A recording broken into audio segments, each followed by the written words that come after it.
Bonjour tout le monde, bienvenue dans ce webinaire sur le sharing. Moi, c'est Marc, je suis responsable du développement municipal chez Carange Solutions. En bref, c'est moi le premier point de contact pour nos mandats. On va sûrement se revoir, se rencontrer. Aujourd'hui, je fais office d'animateur accompagné par Anthony Carange et Youssef Diori. Je les laisse se présenter et présenter leur bébé qui sera aussi le vôtre éventuellement. Anto? Excellent. Merci de me donner la parole, Anthony Carange. Je suis cofondateur avec la prochaine personne qui va s'introduire.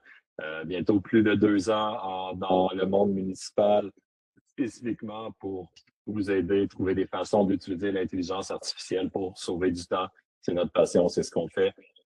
Puis le temps, c'est quand même précieux. Puis on est là pour en faire sauver jusqu'à 37%. Excellent, merci beaucoup Anthony. Bonjour tout le monde. Pour ceux qui ne me connaissent pas, Youssef Diori, je suis cofondateur avec Anthony Carange. Fait que pour le nom de l'entreprise, on a choisi son nom de famille. Fait que c'est pour ça le Carange Solutions. Dans ce cas-là, je me considère comme étant la solution ou les solutions, vu que c'est un S, là. Donc, dans l'équipe, je m'occupe du développement des affaires. Fait que vous allez souvent me voir sur LinkedIn faire des posts, parler de nouveautés, de nouvelles, etc. Donc, n'hésitez pas à me lâcher une petite connexion, ça me fera plaisir de discuter avec vous. Bon, merci les gars. Le mois dernier, ils m'ont proposé un webinaire sur le guichet unique. Moi, je me demandais, c'est quoi ça, le guichet unique? Pour comprendre, je me suis demandé qu'est-ce qui se passe vraiment dans le quotidien de personnes en administration municipale. Donc, aujourd'hui, on va commencer. Je vais vous raconter l'histoire de Marc-Claude, qui est adjointe administrative aux travaux publics à Saint-Basile en 2024. Elle répond au téléphone, elle répond au courriel, aux citoyens. On l'a accompagnée dans sa journée. Lundi, 8h30, premier appel. Martine, sur la 8e rue. Qu'est-ce que je fais si ma poubelle de déchets n'est pas ramassée? Claude, elle répond, attendez, je ne peux pas trop. Pas accès à l'information, elle doit fouiller sur le web. Soyez, pendant ce temps-là, il attend le téléphone. Au final, la frustration, il y a du temps perdu, la réponse n'est pas totalement complète. Bon. Lundi, 10h15, deuxième appel. Jean-Claude sur la rue Alvarez. C'est quand qu'ils viennent ramasser mes ordures? Claude, elle répond, je vais chercher sur le site web. Attendez 5 minutes. 5 minutes passent, ça cherche, je ne trouve pas la réponse exacte. Au final, je suggère aux citoyens d'aller voir sur le site web lui-même. Résultat, il y a une information fragmentée. Le citoyen attendu est un tout petit peu frustré. Bon. Lundi 14h, troisième appel. Paul, sur l'avenue des Pins. Hey, vous avez mis de la neige sur mon terrain. Je fais quoi? Marc-Claude, je demande aux travaux publics. On vous rappelle. Citoyen, il attend quelques jours pour que le retour d'appel des TP, on va voir sa réponse. Ici, si on comprend, Marc-Claude a un petit peu trop d'informations. Ça brise son pouce, elle fait plein de trucs différents. L'information, c'est un peu exagéré. Là, je prends les cas, on s'entend, Marc-Claude a de l'expérience, elle est capable de répondre rapidement, elle n'a pas besoin de tout chercher. Mais au final, il y a quand même beaucoup d'informations. Puis la recherche n'est pas seulement efficace et dispersée. Ça crée des frictions avec les citoyens. Transmettre les appels sans jamais répondre vraiment de manière efficace. Chaque réponse est différente. Il n'y a pas de standardisation. La solution, aujourd'hui, on va vous présenter Marc-Claude 2.0 accompagné de Minia, son Jarvis municipal, conforme à la loi 25 et entraîné sur vos données municipales. Maintenant, Anthony va vous présenter le cas concret de Saint-Basile-le-Grand. Il va d'abord nous montrer la problématique d'affaires, vous expliquer c'est quoi la solution mise en place. Ensuite, nous démontrer de manière concrète comment ça répond aux besoins. Pour finir, Youssef, il va vous guider à travers les prochaines étapes et comment on implémente ça chez vous. Anthony, la scène est à toi. Excellent, merci. Je vais juste, maintenant que j'y pense, refaire mon partage parce que je partage un peu de son, puis je me rends compte que de la façon que je l'ai faite, ça ne va pas fonctionner. Comme ça.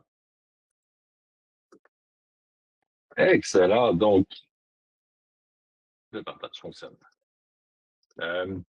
Aujourd'hui, qu'est-ce qu'on fait aujourd'hui? Ça vient de où? Puis c'est pas, oui, l'histoire de Marc, c'était une petite mise en situation. Le nom de Marie-Claude est inventé. sous toute réserve. Mais un nom qui n'est pas inventé, c'est celui de Charles. Charles Martin, c'est directeur des travaux publics à Saint-Basile-le-Grand. Tout ce qu'on vous présente aujourd'hui, ça vient de discussions qu'on a eues avec lui, d'interactions qu'on a eues avec lui, puis vraiment, c'est du concret. Donc, notre mission, c'est de faire du partage d'expertise municipale, et en voici un exemple. Donc, Charles, il est directeur des travaux publics à la ville de Saint-Basile-le-Grand, et on avait communiqué. J'ai présenté un peu le projet, mais si J'allais sauter la slide.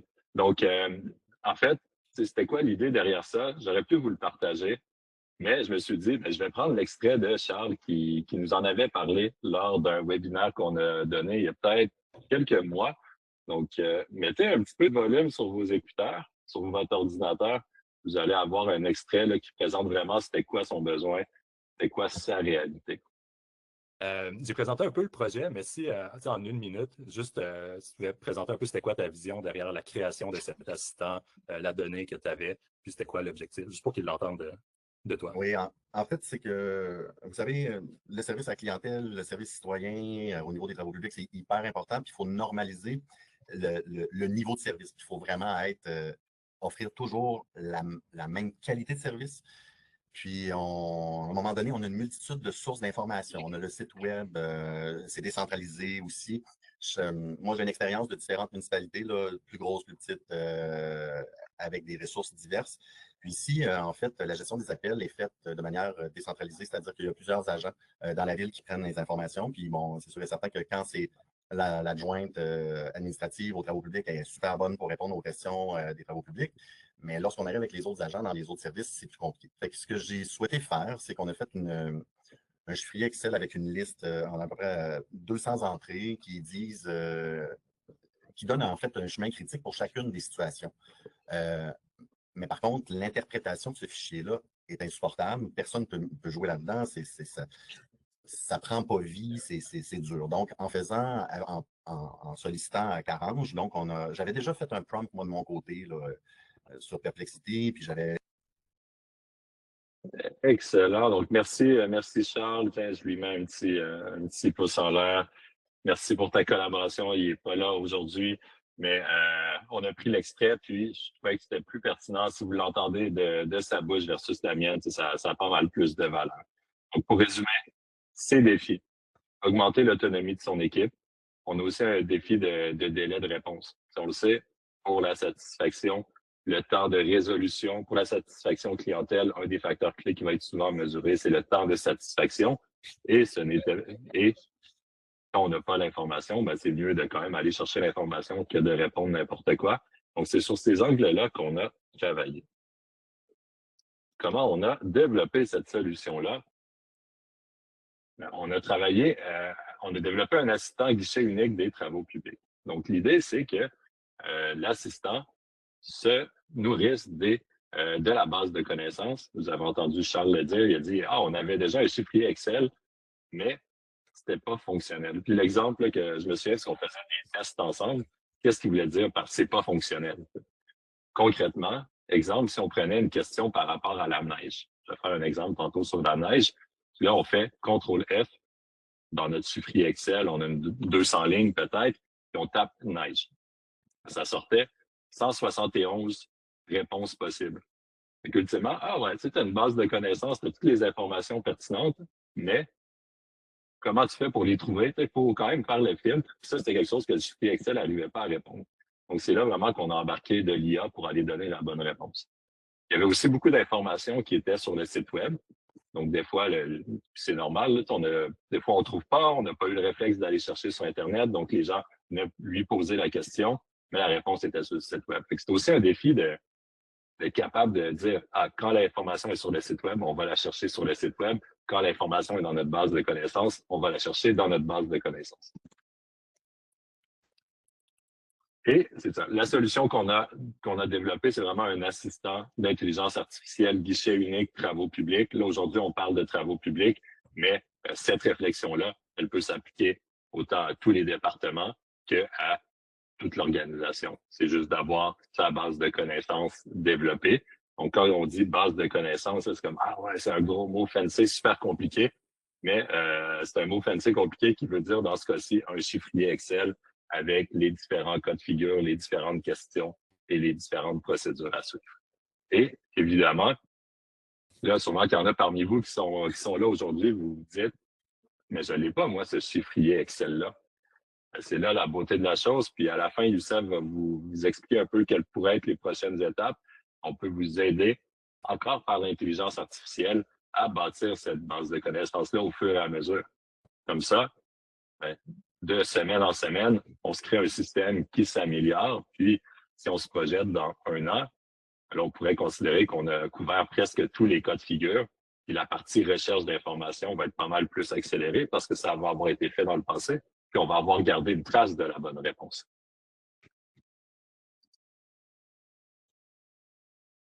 Donc, sur Munia, c'est notre plateforme d'intelligence artificielle. Imaginez un genre de chat GPT municipal, québécois, conforme à la loi 25, adapté à votre réalité, qui contient les versions à jour des lois, règlements, documents officiels.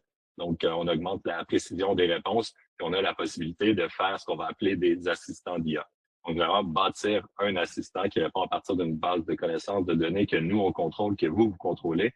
C'est vraiment là qu'on a travaillé, entre autres avec Charles, pour développer cet assistant-là. Donc, avec des instructions, des documents et ainsi de suite. Et ça nous a donné... Je n'ai pas cliqué au bon endroit.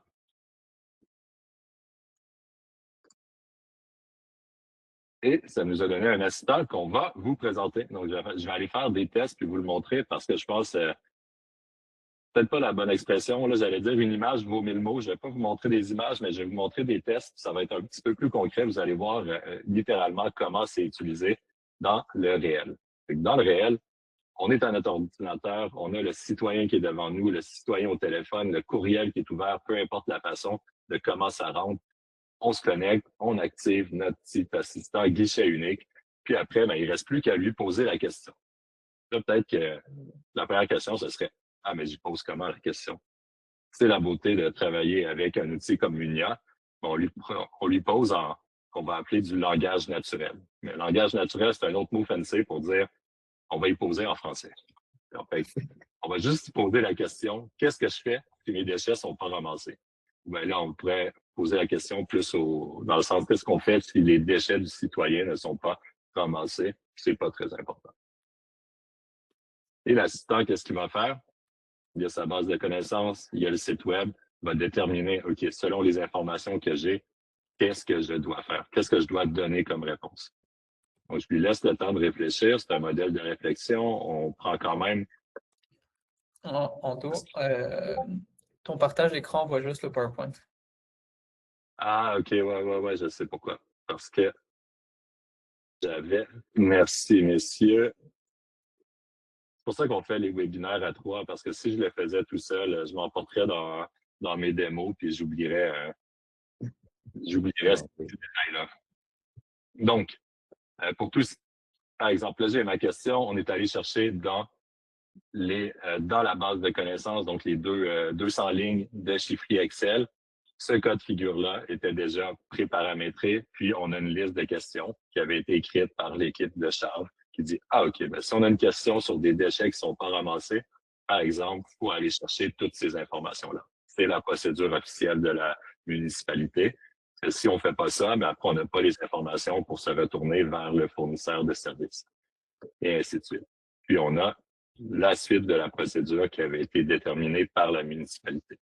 Donc là, je comprends, c'est juste des mots à l'écran, mais c'est vraiment la procédure officielle telle qu'elle apparaît dans le document chiffrier Excel. C'est pas une hallucination qui a été inventée par l'intelligence artificielle. C'est vraiment comme ça que ça doit être traité. Donc voilà, en quelques secondes, j'avais le citoyen devant moi, j'ai posé ma question, j'ai fait Enter. Pendant que j'attendais ma réponse, j'ai demandé comment ça allait, j'ai proposé un petit café. Après, je lui donne sa réponse en 2 minutes. Le citoyen quitte satisfait d'un bon service. Prochaine petite mise en situation. Donc, un peu dans le même ordre d'idée, on reçoit une question citoyenne. Que faire lorsque un citoyen se plaint qu'il y a de la neige qui a été déversée sur son terrain? Donc, dans le même ordre d'idée, je pose ma question en français, Enter sur mon clavier.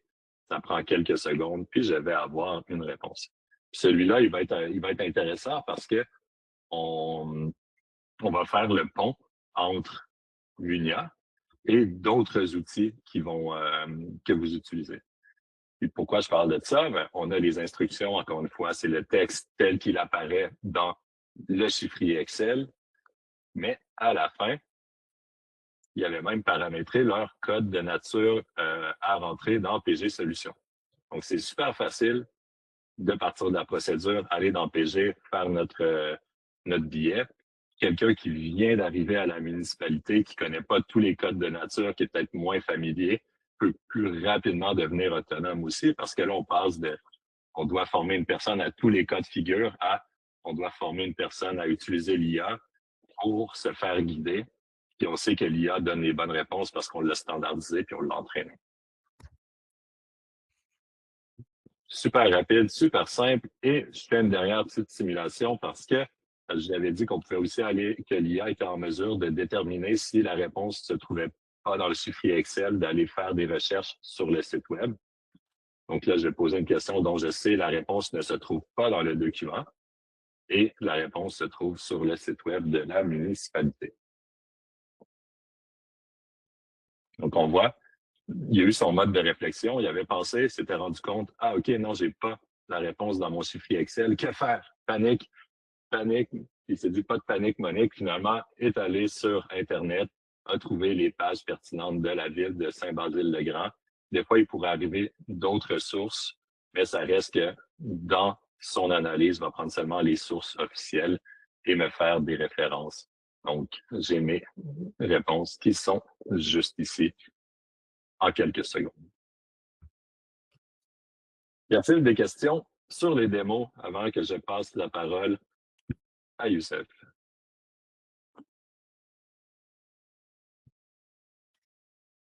Bon.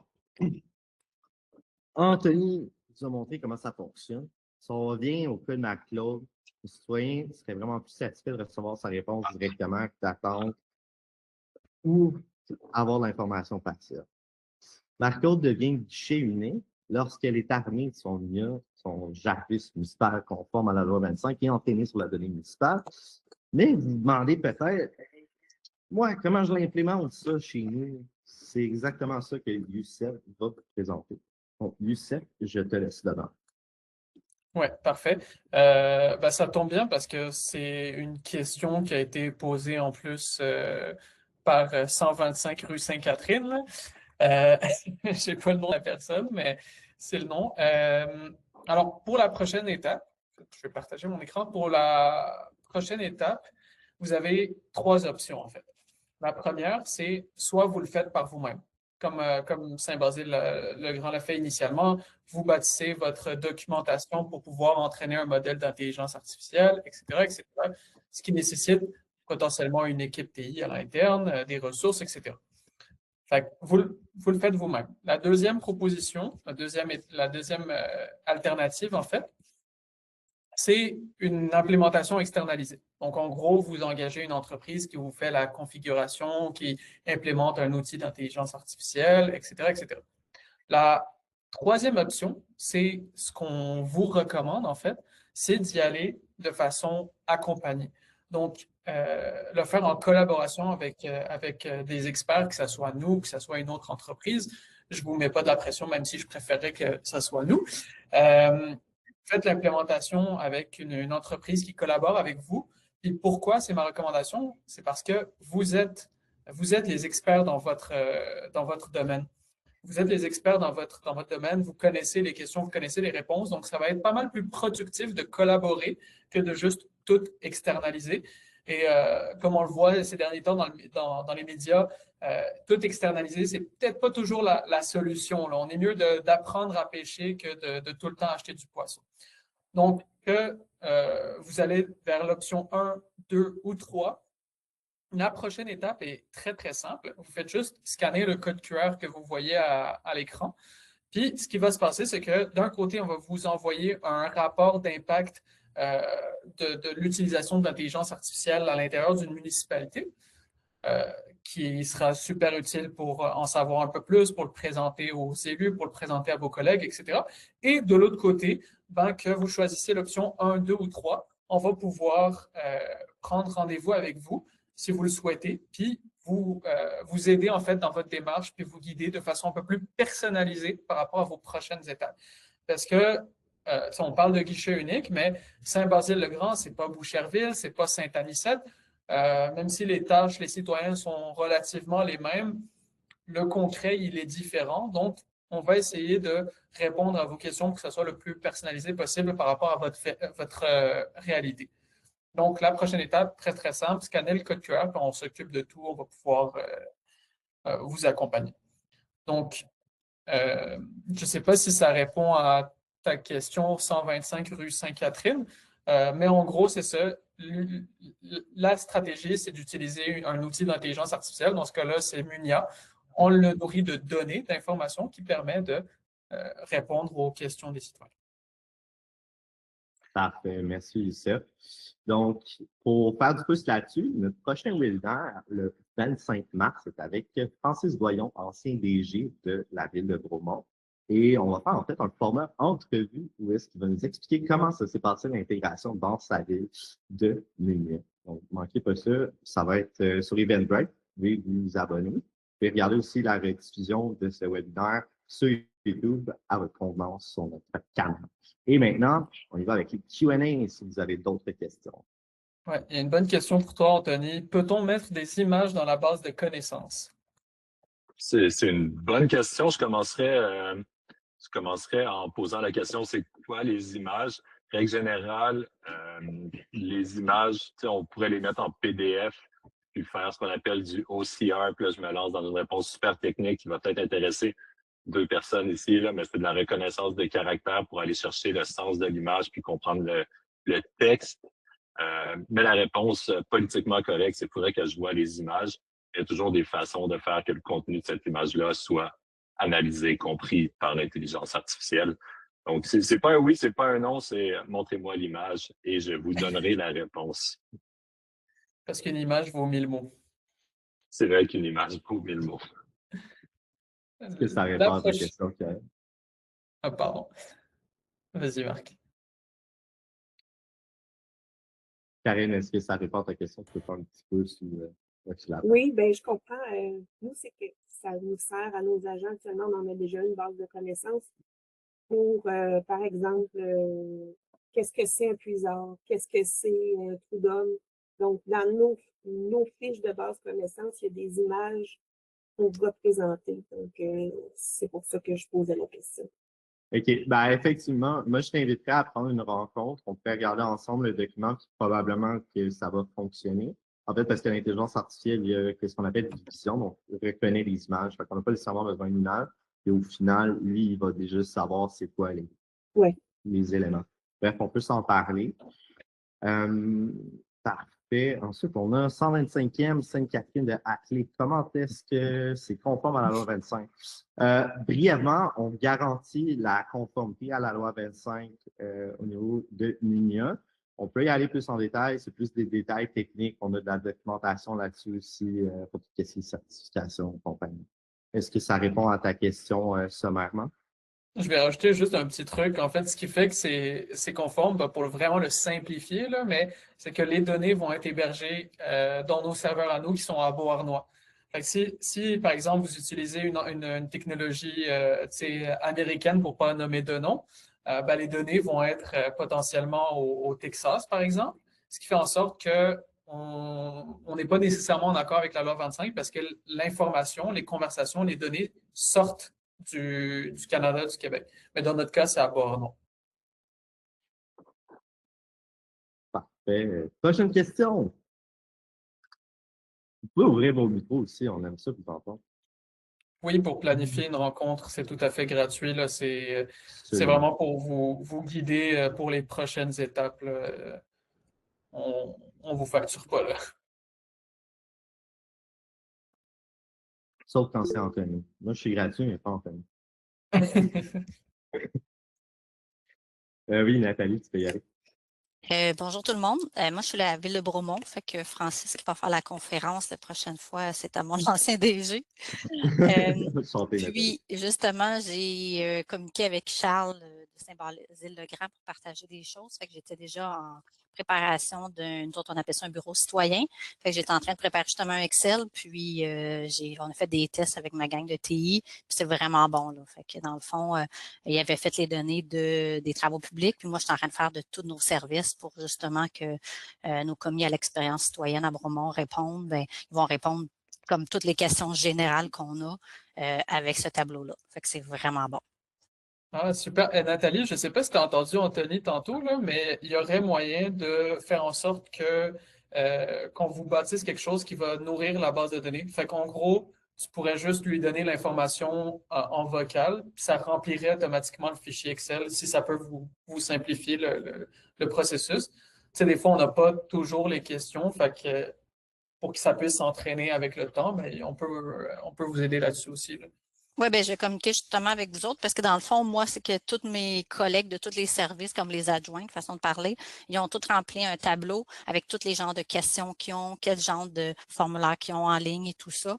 Puis, avec questions-réponses, les liens sur notre site. Fait que moi, je suis en train de tout prendre ça et de le mettre dans le tableau, justement, là. Mais oui, je pense que si ça peut accélérer, parce que c'est quand même long, il y en a qui n'ont pas mis grand-chose, puis il faut quand même mettre une belle phrase là, pour que ça soit plus cute quand on répond aux citoyens et tout, là. Fait qu'on est en train de travailler dans ça. Mais oui, je veux justement vous contacter, voir s'il y a des choses qu'on peut faire un petit peu plus vite parce qu'on travaille déjà avec Minia, là.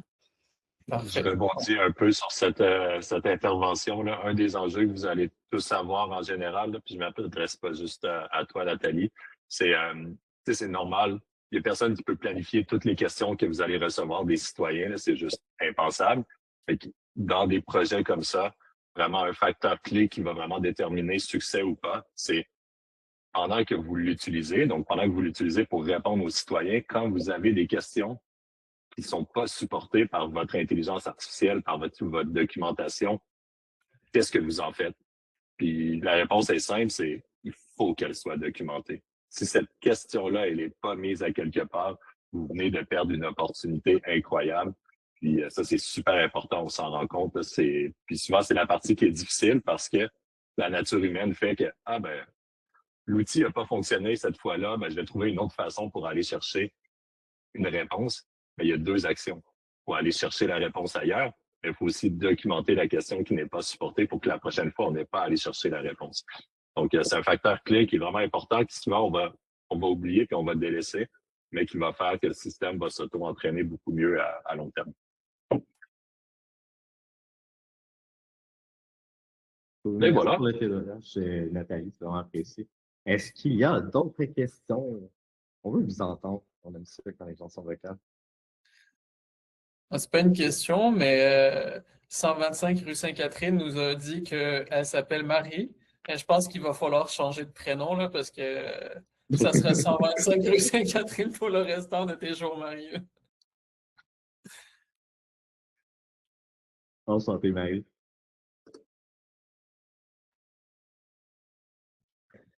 Merci à tous.